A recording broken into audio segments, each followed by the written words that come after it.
Assalamualaikum warahmatullahi wabarakatuh. Ketemu kembali dengan saya Bagus Tejahamoko atau panggil saya Bagus, Insan BPJS Cabang Geraha BPJS Sostek. Hari ini kita akan bahas sebuah buku dengan judul Sehat Itu Murah dari Dr. Hendrawan. Tidak banyak cara buat menjadi sehat. Untuk itu kita perlu sekolah dokter. Ada cara yang mudah dan sederhana. Nah, buku ini akan membongkar semua rahasia. Sejatinya tidak semua penyakit bisa ditebus dengan uang. Tidak juga selalu dilunasi dengan kecacatan, kelemahan, dan invaliditas fisik pisakannya. Banyak ongkos yang bisa dihemat, jatuh sakit berhasil dibatalkan. Dan setiap orang bisa melakukannya kalau tahu caranya. Demi hidup yang lebih bugar sekaligus akan sebuah penyakit yang ditaklukkan.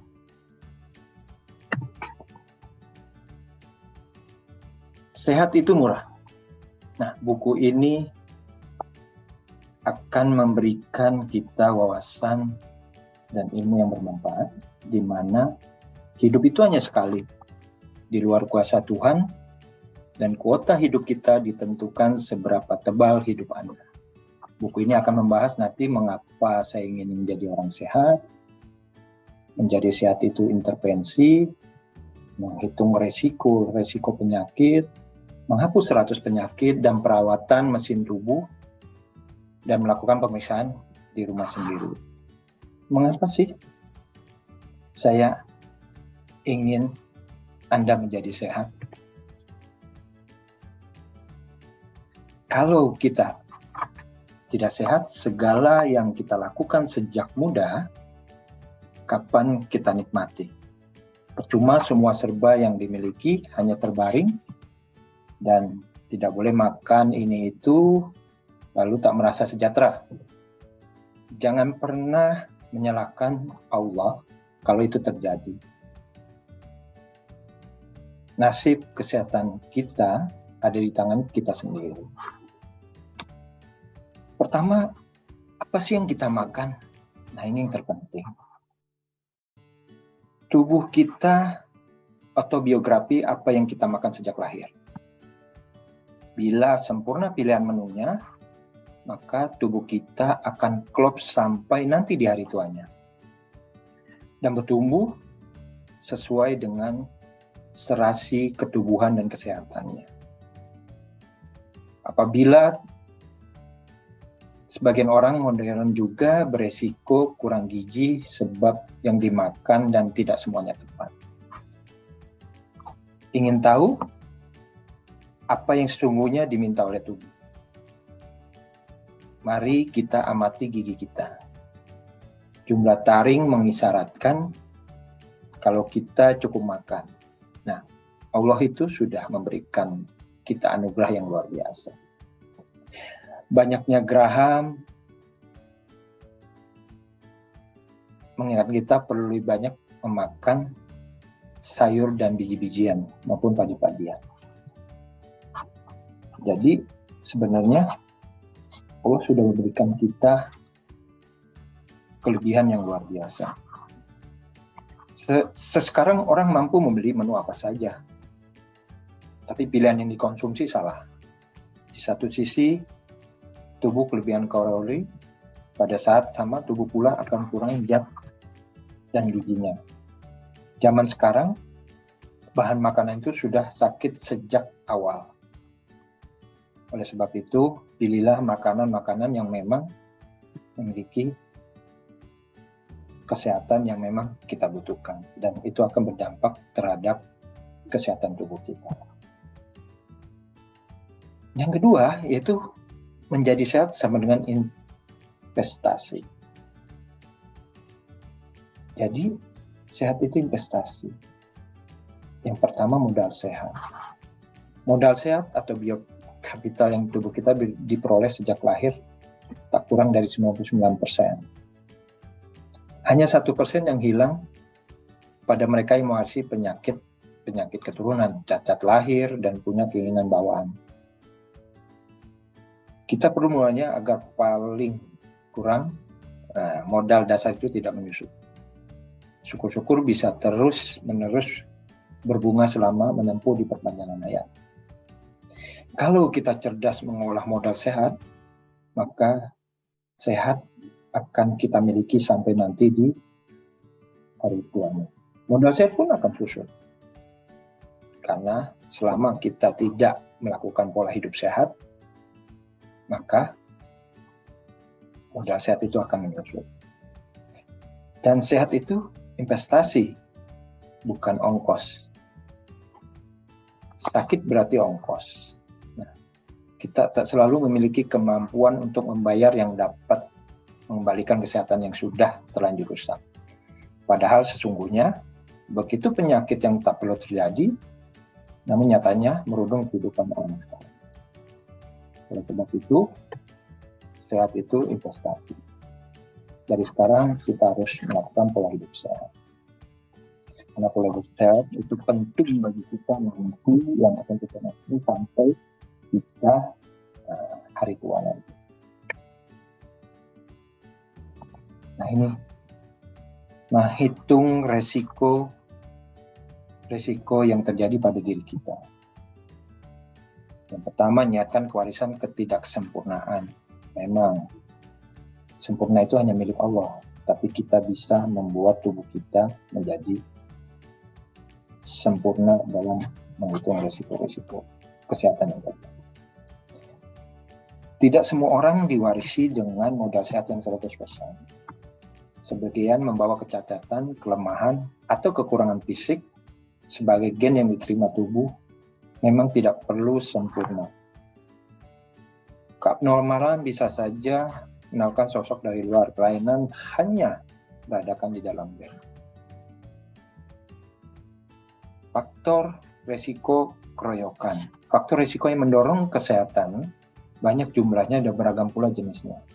Pengaruh buruknya tidak bekerja seorang diri. Namun, menjadikan seorang terserang jantung atau stroke perlu melihat faktor-faktor resiko yang mengeroyoknya. Contohnya, ya merokok, minum minuman. Nah, itu faktor-faktor resiko yang perlu kita hindari untuk kita menjaga kehidupan sehat. Menghapus 100 penyakit. Mengapa disebut menghapus 100 penyakit? Artinya, membayar tidak perlu. Tanpa disadari, kita menghapuskan sebagian anggaran hidup kita untuk berobat yang sebetulnya tidak perlu. Upaya mencegah penyakit pada tingkat individu, kondisinya tidak jauh berbeda.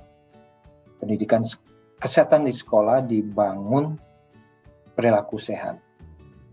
Sehingga setelah dewasa tidak perlu kebiasaan hidup sehat menjadi. Lalu semua warga masyarakat yang rentan jatuh sakit akibat perilaku dan hidup kesehariannya tidak sehat. Bahkan untuk jenis penyakit yang paling sederhana pun kita gagal untuk melawan. Hampir tidak ada penyakit yang tidak dapat kita cegah. Apa yang bisa kita petik dari kehidupan kita sendiri? Mendengar pengakuan mereka yang berumur panjang hampir selalu menyebutkan rahasia hidupnya yang serba teratur. Makan secukupnya, lebih mengkonsumsi sayur mayur dan buah-buahan. Ada satu hal yang paling berkesan bahwa mereka jarang sakit. Kalaupun sakit, hanya penyakit-penyakit seharian yang umumnya menyembuh sendiri tanpa perlu ke dokter atau bantuan obat. Jadi, kita dapat simpulkan bahwa selain rata-rata kebal hukum, tubuh mereka juga memiliki kemampuan untuk memulihkan diri dari kondisi tidak sehatnya tanpa perlu obat. Apa yang kita petik dari pelajaran tersebut, hidup tertib dan teratur, dan menu seharian sehat, kedua-duanya investasi yang belum usang untuk diterapkan pada kehidupan seorang modern. Nah, yang penting ini, perawatan mesin tubuh. Sama halnya dengan mesin kendaraan kita. Tubuh kita sama dengan mesin kendaraan kita. Perawatan tubuh adalah serangkaian kegiatan yang bertujuan untuk merawat kesehatan organ tubuh secara periodik agar kita menjadi sehat. Contohnya, merawat jantung, tentang tekanan darah, merawat otak, ginjal, di paru-paru, mata, hidung, dan telinga. Ini merupakan hal terpenting dalam diri kita untuk selalu menjaga mesin perawatan tubuh kita, dan yang terpenting kita mengetahui persis apa yang terjadi dalam tubuh kita. Nah, ini yang terpenting, lakukan pemeriksaan sendiri di rumah. Banyak hal yang bisa kita lakukan. Yang pertama, bisa mengukur tekanan darah. Nah, keuntungan mengukur tekanan darah itu sendiri ada dua hal. Yang pertama, hasilnya lebih akurat. Diukur di kamar praktek dokter, umumnya cenderung kita lebih tinggi, sebab kemungkinan ada ketegangan bisa diperiksa dokter. Yang kedua, di rumah dalam sehari pengukuran bisa bebas kapanpun kita berulang-ulang mengukurnya secara berkala sehingga dapat mengenal fluktuasi tekanan darah dalam diri kita. Yang kedua, menghitung nadi. Perhitungan nadi biasa dilakukan untuk kesempatan 1/4 menit saja. Hasilnya dikalikan 4 dan itu jumlah nadi kita. Rata-rata sekitar 72 per menit dalam keadaan tidak sedang dan tidak stabil berkeringat. Jadi kita bisa mengetahui nadi kita seberapa sehat kita. Semakin rendah jumlah denyut nadi, semakin bugar jantung kita. Semakin besar jumlah denyutan, harus dipikirkan kemungkinan adanya kelainan pada jantung. Nah, tes jantung perlu kita lakukan juga. Waspada jika kita mengalami hal-hal seperti misalkan kelelahan terus, napas pendek, mengorok, lengan dan tangan membengkak, wajah sembab, mendadak berat bertambah, dan terbentung oleh diat, rasa kembung dan sakit di ulu hati.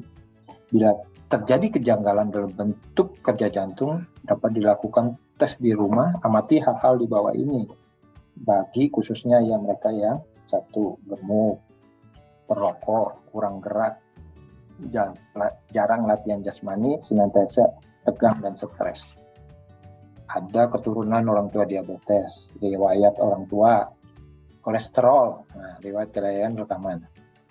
Kita sering melakukan medical check-up. Nah, itu bagian terpenting kita untuk melihat kondisi tubuh kita. Nah, yang terakhir yaitu tes kecukupan gizi dan kebugaran. Yang kita makan belum tentu mencukupi kebutuhan harian tubuh. Untuk tahu apakah menu harian yang di meja makan rumah sudah mencukupi atau yang di kantor, kebutuhan terhadap gizi kita dapat dilakukan check up sebagai berikut. Ada 10 poin yang bisa kita lakukan. Yang pertama, sudahkah menu sarapan lengkap? Bukan hanya sarapan seadanya. Apakah sudah makan teratur? Memilih menu dan cemilan bergizi yang bukan olahan. Yang ketiga, apakah menu harian dibuat dari bahan baku yang segar dan tidak memilih makanan yang sudah diolah. Keempat, apakah sudah menjauhi gula pasir. Yang kelima, apakah sudah memenuhi makanan yang menjauhi makanan yang berterigu. Yang keenam, sudahkah hanya memilih bahan makanan alami. Yang ketujuh, sudahkah memakai minyak dan lemak secukupnya saja. Yang kedelapan, apakah sudah tidak mengkonsumsi teh, kopi, dan cola lebih dari 3 cangkir sehari. Dan kesembilan, apakah sudah minum rutin suplemen vitamin dan mineral. Dan yang ke-10, apakah konsumsi garam dapur harian secukupnya dan tidak berlebihan. Itulah 10 hal yang bisa kita cek secara mandiri. Semakin banyak jawaban iya pada pertanyaan itu, maka semakin sehat gaya makan kita. Kita tahu kebugaran tubuh kita banyak ditentukan oleh apa yang kita makan dan apa yang tidak kita makan. Demikian ulasan pembahasan buku yang bisa saya berikan, mudah-mudahan menyediakan gambaran bahwa pentingnya hidup sehat. Terima kasih. Salam sehat dan bahagia selalu. Wassalamualaikum warahmatullahi wabarakatuh.